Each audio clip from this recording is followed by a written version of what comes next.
real crime is ignored, but then, you said something about the progress flag in a pub, then you're going to jail. They have effectively, for public health reasons, turned a harmless treat into a potentially toxic product. With people like that, you can tell whatever cause they're supporting, it's the wrong cause. Some people, you can just take a look at them and you just know. Hello and welcome back to Last Orders, the Spike podcast all about freedom and the nanny-state. I'm Tom Slater, editor of Spiked, joined as I am in every episode by my co-host, Chris Snowdon. How you doing, Chris? I'm all right, Tom. Thank you very much. One day closer to worms, as I say. Hello, listeners, and hello, viewers. And happy St. Patrick's Day. If we have got viewers. Why are you going towards worms? What are you going to do to these worms? Just feed them with my corpse. Oh, cool. And to those who might not have guessed, we are joined by a very special guest today, Leo Kearse. How are you doing, Leo? Yeah, I'm good, thanks. Leo will be known to many people, of course, as a stand-up comedian, one of the presenters on GB News' headliners, and also you've got your own YouTube channel these days, Leo. Yeah, I've got a YouTube channel, so I put videos on there about 2 a week, looking at social and cultural issues, the rise of political Islam, stuff like that, cheery stuff. There we go. So everyone should go and check that out and subscribe. There's plenty to talk about today, but I thought we'd start off with Banter bouncers, one of the more almost hilariously miserablest things to come out of this Labour government so far. In the course of the past week, the Employment Rights Bill has passed through its third reading in the House of Commons, and buried within it, as some eagle-eyed people at the Free Speech Union and elsewhere discovered, was this new provision which would effectively incentivise places like pubs and venues to police their own patrons' speech. The idea being that you've got to protect your staff from harassment, but given the fact that employers, whenever it's anything revolving around speech, are likely to be very kind of heavy-handed, it seems like the only way they could possibly comply with this and avoid litigation would be to have policies saying you can't discuss certain things in my establishment, perhaps even make banter something that's under the purview of the bouncers. Leo, what do you make of this? Well, it seems to be sort of putting something into legislation that's already happening socially. We've seen lots of cases of, it seems to be gender-critical women, TERFs, getting turfed out of pubs for wearing, for criticising the pride flag or the progress flag or whatever it is, you know, the one with all the chevrons, and or saying something critical about trans people. So yeah, this is, and this, I mean, because we haven't had a Labour government for that long, so this must have started under the Tories. I don't know. Well, it sounds like there's so much of this stuff did start under the Tories, and then the Tories are all like, "Oh, this stuff is terrible. Why are you doing this?" And it's like, because you started it. You're the shadow justice minister. Whatever, it started when you were the actual justice minister. No, I think this particular one is a piece of Labour legislation, but it's something that basically civil servants in various governments have been trying to sneak in for some time. So you're right to say that they have only suddenly discovered that this is a big problem. Yeah, very late in the day. But Chris, what did you make of this when you heard about it? As I understand it, the idea is that employers have to protect their employees from hateful speech or whatever in the workplace. And most people go, well, that sounds reasonable, and they should already be doing that. What the Free Speech Union have done quite rightly is just to think of the kind of logical extension of that. Right? And I know people can say, oh, this is reductive absurdum, and it wouldn't end up like that. But in this day and age, you have to assume that any piece of legislation is going to be used in the worst possible way by the worst possible judges. Right? It always is. Yeah, it always is. We've got this feral judiciary now that seem to over-interpret the law in most extraordinary ways, and there are countless examples of this with asylum seekers in particular. You can bet your bottom dollar that once this probably very badly written law is on the statute books, it will be used for exactly the kind of thing you're talking about. It might not be what the politicians were thinking of when they drafted it and voted for it, but it'll be used in that way. We have very, very badly worded legislation, well-meaning very often, but I think we have to assume that it will be used to police speech in any environment that people can think of. And you're obviously quite right that nervous employers will do what a lot of social media companies have done, and that is just gold plate everything to keep themselves safe. And it'll be completely two-tier. So we know it's only going to be applied to, like all other hate speech laws, all other speech crime laws, it'll be applied to a certain part of the population and not applied to another part of the population. If you've got the correct, woke right-on views, there's a museum at the moment with a state-funded museum that's got an exhibit exhorting people to throw bricks at feminists, throw bricks at TERFs. and that's allowed to stay there, even though that's something that happens. So it sort of crosses the line into not just saying something, but inciting something that actually happens and giving it credibility, and suggesting to the people who are throwing bricks at TERFs that actually you're on the right side of history. So where's this? In a museum? Museum of like, not even like an art gallery. Museum of it's a sort of display inside a museum. The Museum of like gay stuff or something like that. But that's literally incitement to violence, which even quite strong defenders of free speech will go, that shouldn't be permitted. Yeah, well, it's a sign of like trans stuff. So it's got like one of the things is a placard saying, chuck bricks at TERFs or throw bricks at TERFs. Yeah, that's incitement to violence. And it's incitement to violence. And the thing is, like, I mean, if you look at the Southport, people convicted under Southport after the Southport attacks for sending tweets, a lot of them were convicted for quite sort of vaguely worded things, and a lot of them just took the conviction. They didn't plead not guilty. And the one guy who did plead not guilty was cleared in 17 minutes. So we can see that these laws, it's under communism, people, like the government had laws that were so vaguely worded that they could be applied to anyone. So then the government could just pick and choose who they took out with them. So persecute dissidents with it, but also everybody lived under the fear of contravening these laws. So many people out there, every time they send a tweet or say something online, they'll be worried that they're contravening this law. And the chilling effect is the point. I mean, it's the pressure that it puts on individuals, but also businesses to try and enforce this kind of stuff. And you're exactly right, Leo, about how this is kind of just formalising what has already existed. There is the example of the TERFs. You just want to book a venue or want to just have a meeting in the back room of a pub is an increasingly difficult thing for them to do. There's been various kind of groups who are trying to set up lesbian dating nights, which are only lesbians are invited to. No penises allowed. Quite traditional, sounds reasonable. Quite an outrageous perspective these days, which they've been hounded out of various different venues. This would just sort of formalise that. And then also like performers is another aspect to this, because what the legislation does is says that you've got to protect yourself against harassment from third parties. Right, yeah. But obviously that can include Jerry comedians. Sadowitz, Jerry Sadowitz is a great example. He was cancelled at the Edinburgh Fringe at the Pleasance because members of staff took offence and then complained. So this would be an extra incentive to cancel comedians who, as you say, come from a particular political persuasion or upset certain people in society. It's just going to kind of fuel that, I guess. Do you know what the exact wording is for this? Is this hateful speech, offensive speech, or what? It's essentially harassment. So already in the Equality Act, employers are under a duty to protect against harassment as it relates to the protected characteristics, sex, gender, etc., race. But it only applies to within the organisation itself, amongst staff. What this wants to do is extend that to third parties, in effect. And to your point of we've already seen the effect of it. Obviously, there's been so many cases that have ended up in employment tribunals and what have you, because employers have been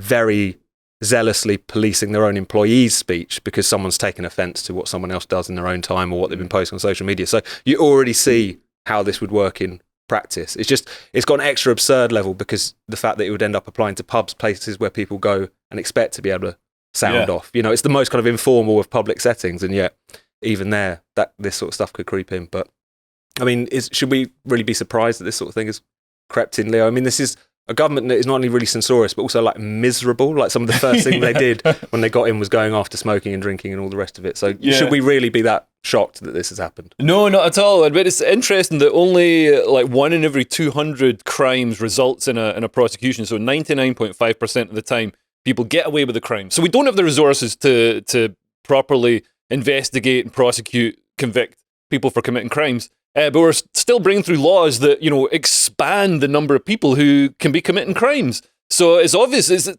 the law isn't there to sort of make the world a better place. It's almost another step towards anarcho-tyranny, where, real crime is ignored, but then, you said something about boobs, or you said something about the progress flag in a pub, then you're going to jail. Does feel like that, but yeah. Yeah, the hyper-regulation of like even the most minute of interactions while with major people. crimes go completely unaddressed. It's absolutely crazy. Added on to that, we've got some areas in the UK where the police don't even go in and apply the laws that we've got. They speak to community leaders, and the community leaders say, no, you can do that, yes, you can do that, kind of thing. So, for them to be bringing through laws to sort of punish the sort of the reasonable majority, when there's areas of the UK where they don't even apply the laws that we've got, the proper laws against like violence and sexual assault and all that sort of stuff. I think it's sickening. I want to be a community leader. How does one go about becoming one? Well, if you do Is there any kind of election? if you do it for the white people, then you're a white supremacist. But if you do it for another ethnic group, then you're allowed to be a what community do you want to lead? Whatever, whichever community will have me. Fair enough. I just want to be able to have a direct line to politicians and apparently make policy. If there are any communities watching who would like Christopher to represent them on the national stage, he's open. He's open for applications. Should we talk ready to serve. Should we talk about the sugar tax, Chris? I know you've written something for The Spectator this week about the unintended consequences of the sugar tax. You want to tell us a little bit about that? The law of unintended consequences is wonderful, isn't it? It happens all the time, and particularly with public health stuff. The best laid plans. So this is one really out of left field. I don't know if you guys like a slush puppy. I used to love a slush puppy when I was a kid. And it was a genuine treat because you couldn't get them in many places, It was only like you go on holiday or something, you get a slush puppy, but you couldn't get them from a corner shop very often or anything. And probably in America you can get them every few yards. But in Britain it was a genuine treat. So straight away you shouldn't have had the sugar tax on it in the first place because I don't think it's a major source of obesity, right? But they were lovely. And I have had one or two since the sugar tax and noticed they weren't very nice. But rather like Stella getting weaker and me going off Stella, I didn't make the connection with government policy because the government started taxing beer more at 5% on more. Right. So everything's been watered down since. It's terrible. Right. Kronenberg's been watered down recently. It's dreadful. There's very few drinks left. That's why we're drinking. What we're drinking is the same as ever, as far as I know. And it's festive, of course. And it's festive and St. Patrick's Day. So I noticed I thought they weren't as nice as they used to be, but I thought maybe I'm just romanticising the past and actually we haven't got as much of a sweet tooth. Anyway, it turns out that they did actually have quite a lot of sugar in them, and now they don't. But they had sugar in them for two reasons. One, obviously, is to make them taste nice, but one was a more practical reason, which is that sugar raises the melting point. Or raises the melting point or lowers the freezing point, whichever way you want to look at it. So without the sugar in it, they would be solid blocks of ice. So in order to have the slush, you need to have the sugar. And you can't use artificial sweeteners because they don't have that same effect. But glycerol apparently does have that effect. So they started using glycerol instead, which I think is used in antifreeze, isn't it? Glycerol? I'm not sure. Doesn't sound massively healthy. I think it is in...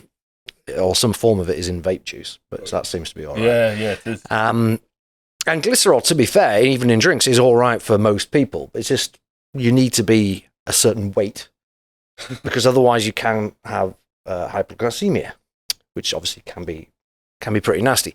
And so a study came out last week in which they found, I think, 21 cases of kids under the age of 8 suffering from hypoglycemia and virtually passing out and having various nasty symptoms, none of which were fatal, thank God, but not very pleasant. And all of them had occurred after drinking a slushy ice drink, and won't name any particular brand names, but one of which obviously is Slush Puppy. And they noticed that all but one of these cases had occurred since 2018. They looked at, I think, started in 2009. But nearly all the cases were after 2018, which is when the sugar tax came in. And the authors themselves said this is the result, really, of the sugar tax. And so now public health people are going around trying to persuade parents not to give slushy ice drinks to kids under the age of 8, which they won't be able to do because not everyone pays a lot of attention to public health pronouncements. So I suspect eventually they'll just ban glycerol in soft drinks, which means that slush puppies will cease to exist, effectively, which would be a shame because they used to be very nice. And the obvious solution is to exempt these drinks from the sugar tax, but they will never even think of doing that. Or better still, get rid of the sugar tax altogether. But they have effectively, for public health reasons, turned a harmless treat into a potentially toxic product. And that's what we call unintended consequences. I don't know if it's totally harmless, though, because look at the fat people. Yeah, I don't think they're getting fat because they're slush puppies. That's my point. People don't. You think so, really? Yeah, there's all this sugar and stuff in food. Actually, fizzy drinks are one of the worst things for your health. I know I'm saying that drinking a Guinness, but they're full of sugar and also the carbonated water. That's an acid, so that's like leaching your bones. You're on the wrong podcast, Sterling. No, this is mad. It's an anti-nanny-state podcast. Man, I'm not saying it's right for the state to come in and say no, you're not allowed to drink that or whatever. But I also think we need to do something. Instead of teaching children how to be non-binary queer communists or whatever they do in schools now, why don't they teach kids how to make a nice glass of water? And just drink some water out the tap. We're in the UK. Like the water out the tap tastes fine. London water tastes fine. Well, I'm not against people drinking tap water. I think kids do drink tap water, to be fair, and bottled water. Yeah. But since the sugar tax, there hasn't been any decline in child obesity. So it can't be. Yeah, so imagine how much worse it would be. If what? If they didn't have the sugar tax. I mean, it wouldn't be. Well, that's exactly what the public health people have said. Yeah. They said we produced this study showing that the sugar tax works because, child obesity did go up, but it would have gone up even more if there hadn't been a sugar tax. Look at our modelling. Well, they need to do what they did in Mexico, which is, so they introduced a sugar tax there, and the water in Mexico isn't, I don't know if anybody's been on holiday there and accidentally drank from the bathroom tap after a night of drinking, but it can give you the shits. So I think we need to lower standards on our tap water, because if more people were getting diarrhea, they wouldn't put on as much weight. They'd lose weight. Yeah. I'm glad you mentioned that, because that was the other study showing unintended consequences of the sugar tax, is that in Mexico, particularly in areas which don't have great drinking water, which is most of it, after the sugar tax came in, people did drink slightly fewer sugary drinks, but there was a 7% increase in gastrointestinal disease. Yeah. There you go. And this was the great model for George Osborne's sugar levy, wasn't it? And was Mexico. And Mexico remains the fattest country in the world, and obesity rates have gone up ever since the sugar tax came in. Yeah. And there's also, I mean, we've seen taxes like this, like the alcohol tax, minimum unit alcohol pricing in Scotland. It's been a great success. Well, yeah, it's made. When I used to go up to Scotland, because obviously sometimes I go there, I'd be like going to Tesco for a carry out, and I'd be like, "Whoa, how much is this? How can beer be costing more in Glasgow than it does in London?" But the price of, because people can't go and get like a 2-litre bottle of cider and get blotto, they're instead turning to illegal drugs, and they're turning to pills, barbiturates, and stuff that's worse for you. And also with a lot of the black market drugs at the moment, it's cut with. Who knows what? And people are dying. Drug taking will never catch on in Scotland. And also with the... It's 65p now, the minimum price in Scotland. I don't know the last time you were there, but it went up in one unit. Yeah.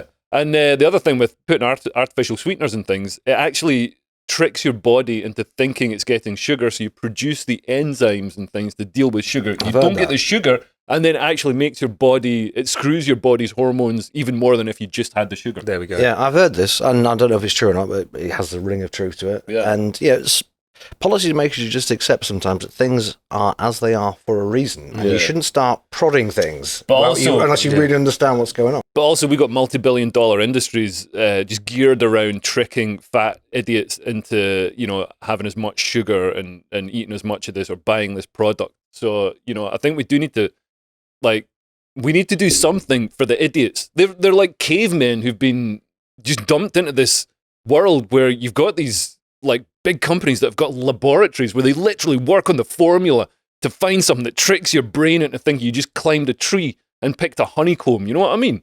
So, I think... But why should we have to make sacrifices for the idiots? Well, that's a nanny-state. That's a nanny. We've got a nanny-state trying to sell this sugary stuff to the people. So then that's what Lord Bethel says. The other side of the nanny-state is trying to stop those people selling that stuff. I don't know, man. I mean, I wish everybody could be smart and just drink tap water.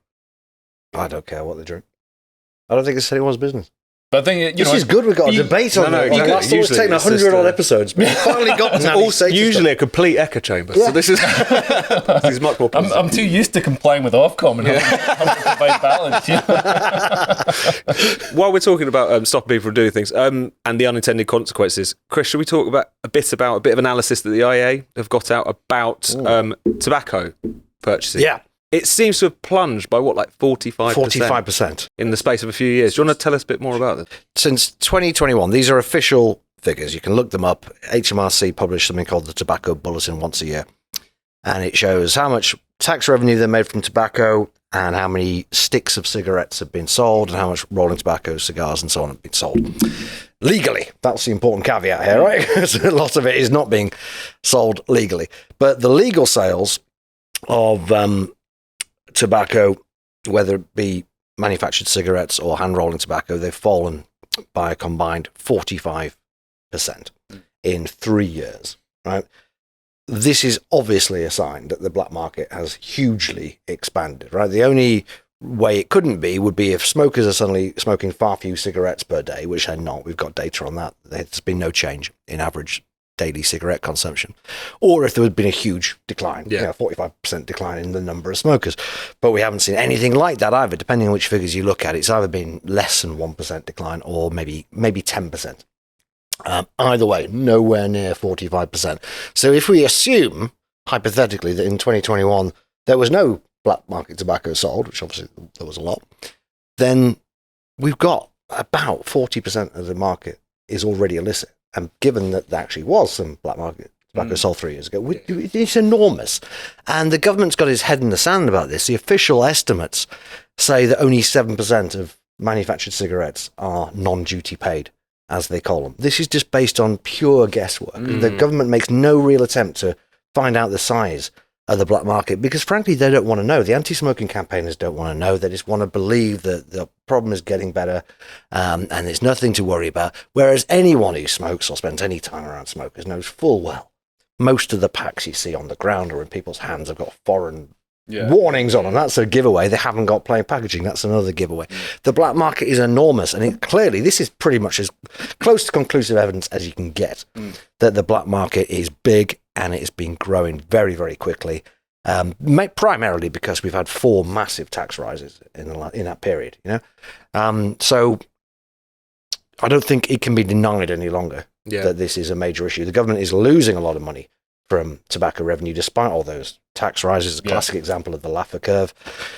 The government still doesn't seem interested. And to be clear, this is we've seen this growth in the black market, where essentially as a product of the kinds of tax rises on tobacco, like the generational smoking ban, which is going to be slowly working through the age group. But that hasn't really been felt yet. So this is even before we actually get on to the escalator towards total prohibition, which is obviously going to put the taxes will turn the whole market black before the prohibition does. I've been saying this for a while. So then the prohibition won't have any effect.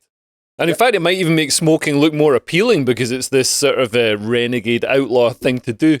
There is a bit of a vibe of that already, I think, with the Gen Zers. There is a bit of smoking sort of making a comeback, partly because they've been scared off vapes. Right? The large majority, of the country in general, think that vaping is as bad or worse for you than smoking, but particularly amongst actually the 16 to 24-year-olds. So they think like smoking is the healthier option. They think, genuinely. They genuinely do. And I think there is a bit of this forbidden fruit element that's making a bit of a comeback with smoking. Yeah. So it's a public health disaster from start to finish. And also a lot of the cigarettes that are sold in the black market are counterfeit. They're manufactured, so there's no quality control. Not that I'm saying, tobacco companies have historically, made sure that their cigarettes are, really healthy. No, but they could be worse. Yeah, and they are worse. They are worse. Yeah. No, it's absolutely, especially because when the generational smoking ban, when the Tories were first bringing it in, because like so many terrible Labour policies, the Tories wanted to do it first. Didn't they flat out deny that it wouldn't boost the black market and so on? Like, did they just completely got their heads in the sand on this? Neil O'Brien, who was a public minister then, said that we're not going to do an impact assessment on the effect of prohibition on the black market. Right? It's too small a measure to worry about. It's such a tail risk. We don't think it's bother wasting our time looking at how the total eventual prohibition of a product might lead to some kind of increase in black market sales. And he said that every anti-smoking policy of the last 20 years has led to a decline in the black market, which is also nonsense. Right. And he's not an unintelligent man. No, O'Brien as well, but he had to toe the party line. He had to toe the Department of Health line, and he did. And every one of his successors, I can't even remember who the latest public health minister is. It was Andrew Gwynn. You remember he getting sacked from some. Didn't he get replaced by the there's the MP who thought that people should be respected if they identified as a llama or something? I forget what her name was. Yeah, that was like the twist. That was the kind of punchline at the end of that Andrew Gwynn tale, was that who they replaced him with was even more nuts. Amazing. On the gender question. Unless it's time to be alive. Absolutely. Unless there's any more on smoking prohibition. Chris, should we turn to Lucy Letby Corner? Yeah. Lucy Letby Corner. So, Chris, there's actually been some developments on the Lucy Letby front. Usually this is just where we harangue our guests for their opinions on Lucy Letby, but there's actually news. Do you want to tell us about what's been going on in Letby world? I was going to show you some of these pictures. So Monday saw the Thirlwall inquiry, which is looking into the mismanagement of the hospital, really, which allowed her to kill children for so long. That resumed. It's finished really this week, but the pro-Letbyist people, including her new lawyer, have appealed to her to suspend proceedings because we're not sure whether she's guilty or not. So what are the proceedings at the moment? So this is the inquiry. Yeah. And what's the inquiry? Is it just looking at like what happened and who else was? Because we've already had the trial and she was found guilty. Yes, 2 trials. And Two trials? And 2 appeals, yeah. What were the 2 trials? She got retried for one of them. Right. And she obviously found guilty of that. Then there's two appeals, and at this stage, the only way she can be freed is if the Criminal Case Review Commission push the grounds for appeal to the appeal court, which could happen, but I don't think it will do because there's not really much good evidence that she's actually innocent. Anyway, these characters turned up to protest. You can't see this. We'll put them on screen while we stare at Chris's phone. So a bunch of people who, a lot of OAPs there. Straight out of Central Casting. It's Monday morning, I suppose. Yeah. But they look like they're they rejects from Extinction Rebellion. They look like they could have been offed by Harold Shipman, ironically. Look at this. And so this is one of their signs where Lucy Letby, they've actually made her look like really this is a pro Lucy Letby. This is a pro Letby picture. It's like Bane from Dark Knight. Genuinely terrifying picture. And it reads, "What is the price of the Nurse Letby witch hunt? £100 million of our money wasted on silencing an NHS whistleblower." Right. So not only is she innocent, she blew some sort of whistle now. Who is this? This is the first time I've heard of her allegedly being a whistleblower. I never heard any. First time well, she kept quiet about that till now, it seems like. I mean, I know her defence was that there was some problem with the hospital and that, the drains were messed up. And she blew the whistle on the plumbing. You think that's what they mean? But is that what she only blew the whistle in her own trial as a very ropey form of defence? Yeah, exactly. It's not like she was campaigning for this issue to be No, this is true. No, she didn't blow any whistles. These people are all nuts, It's like a full-blown subculture now, isn't it? Like, I see a lot of this in your X feed because you talk about very little else. But it's pictures of them having little. They had some of them had a birthday party at the pub for Lucy Letby. Yeah, in January. Yeah, pub in Clapham. Like, did I read somewhere they had a cake? They're having like Letbyist dating nights or something like that. I imagine that skews very male. Is she like the sort of Luigi Mangione for these people? I think you've hit the nail on the head. Luigi Mangione was the guy who shot the Hellcat. Oh, right, yeah. And then loads of people were like, "Oh my god, what a hero!" And it's like he killed a guy. He killed some guy just doing his job. People thought he was hot. That's the thing. Exactly. Yeah, and also they hate the healthcare system. They thought he was hot. All these women thought he was hot. Then they found out that he's 5'6", and all of a sudden they're like, their vaginas just snapped shut, and they were like, "Fuck this guy," and they put pictures of Ted Bundy back up.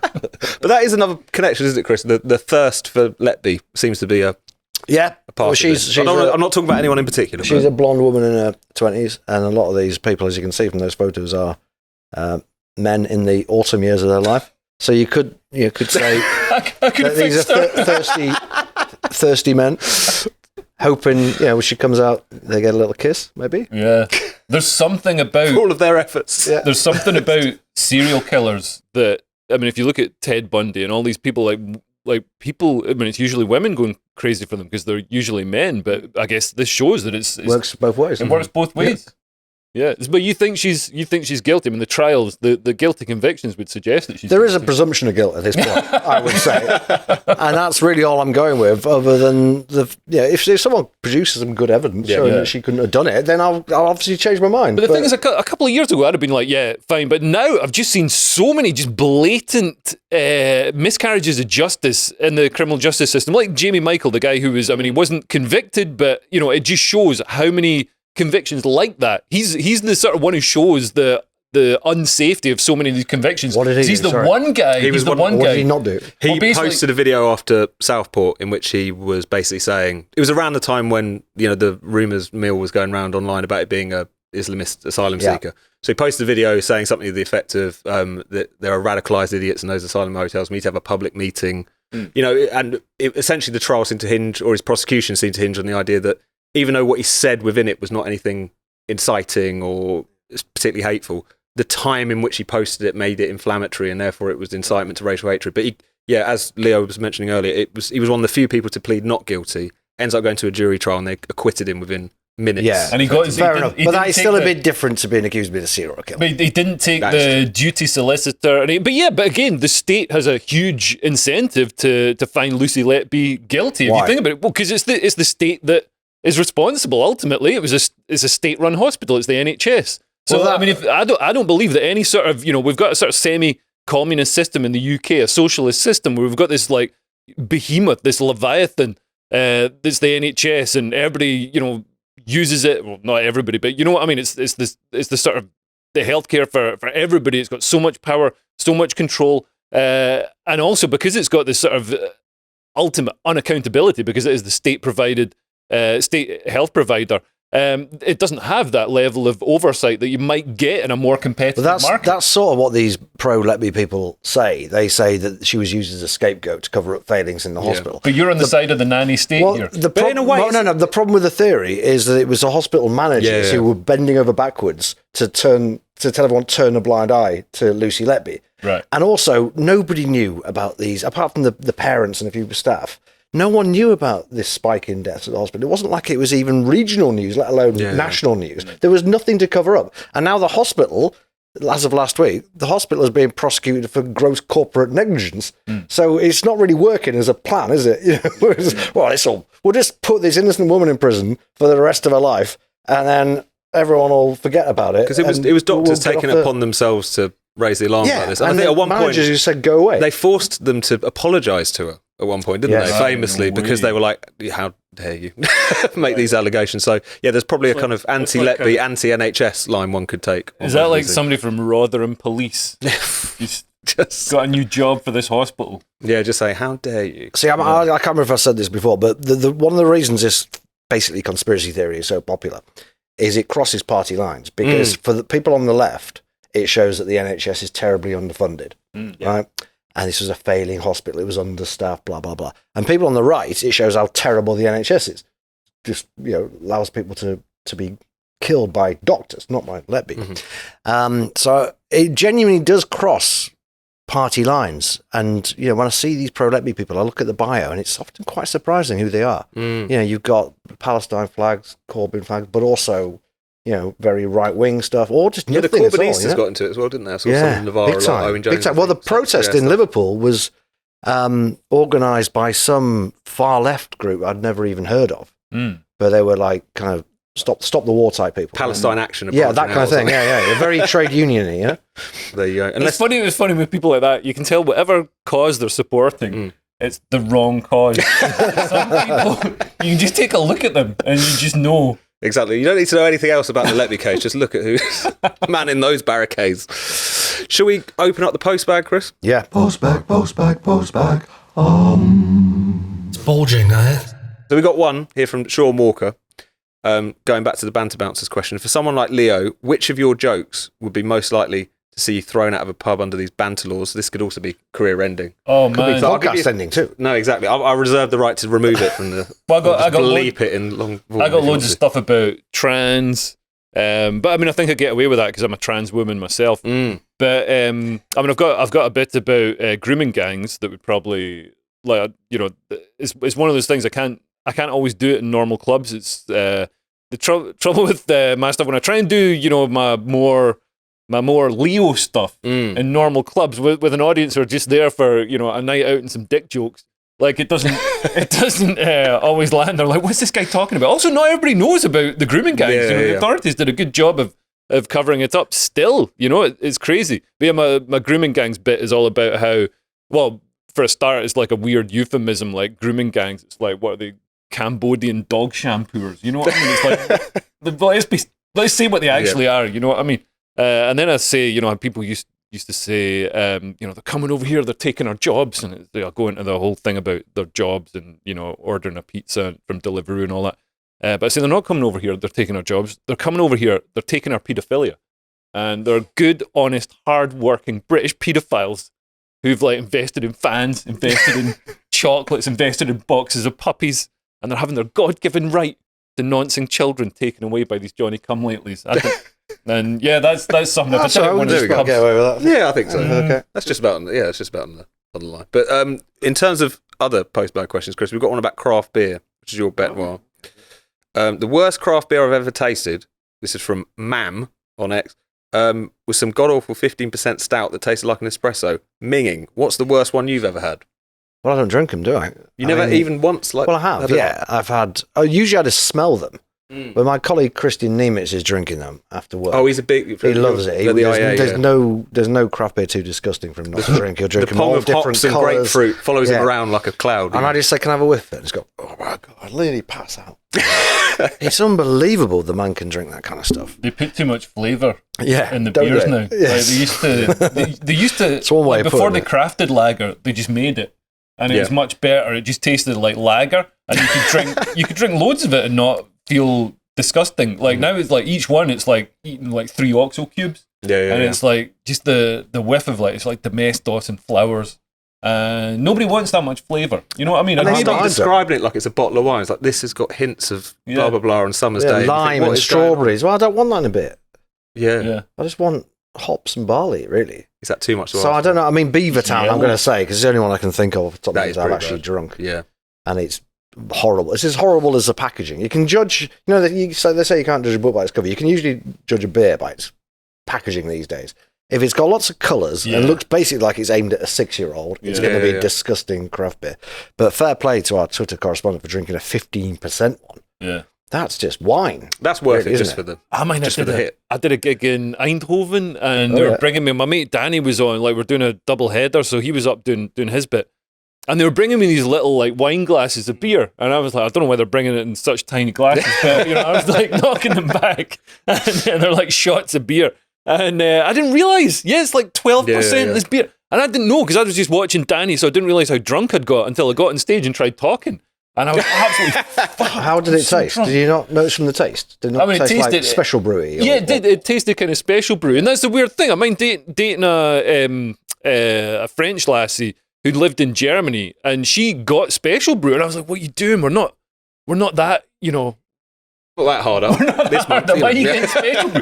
But she's like, she loved it because it was like this sort of heavy, like European style beer. That was like a fine imported, like option. Made for Winston Churchill. Well, it's the same way that if you go to America, they think like Stella Artois, they believe those adverts where they're like taking the foam off with a knife. And it's, they think it's like a really fancy continental kind of thing. And you tell them what its nickname is in the UK. And Well, it's still 5.2 in America. This is how I suddenly twigged about this reformulation thing making Stella worse. I didn't twig when I was drinking the occasional pint of Stella in Britain going like, I don't like this as much as I used to. Because I used to love it. I drank it all the time at university.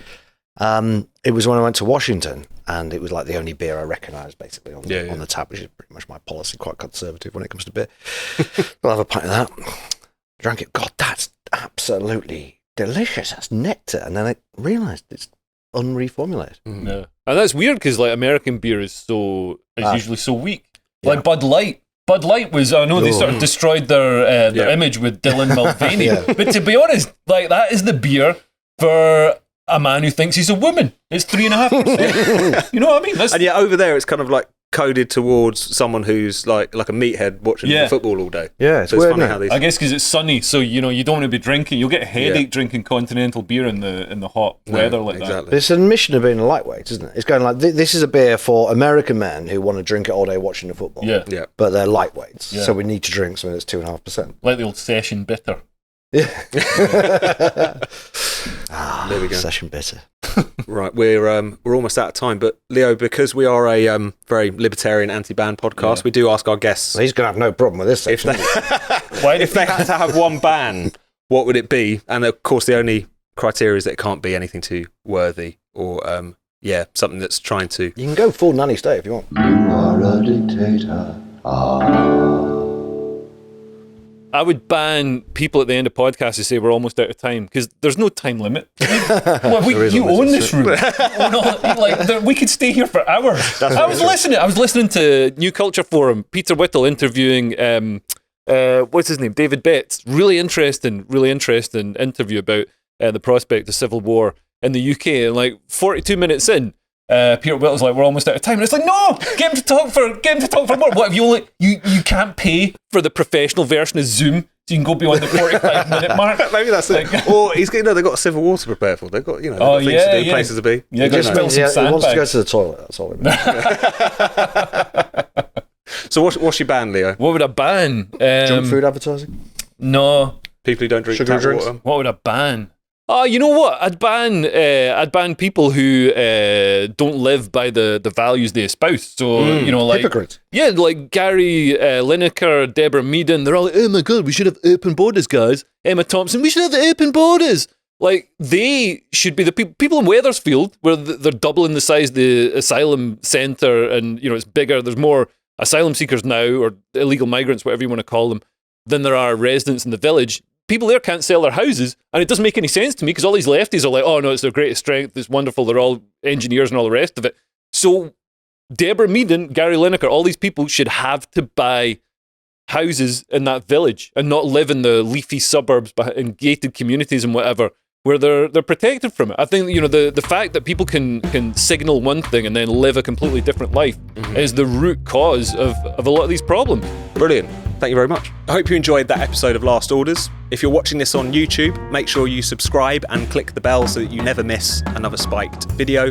If you're listening to this on your podcast app, make sure you subscribe there and leave us a glowing 5-star review.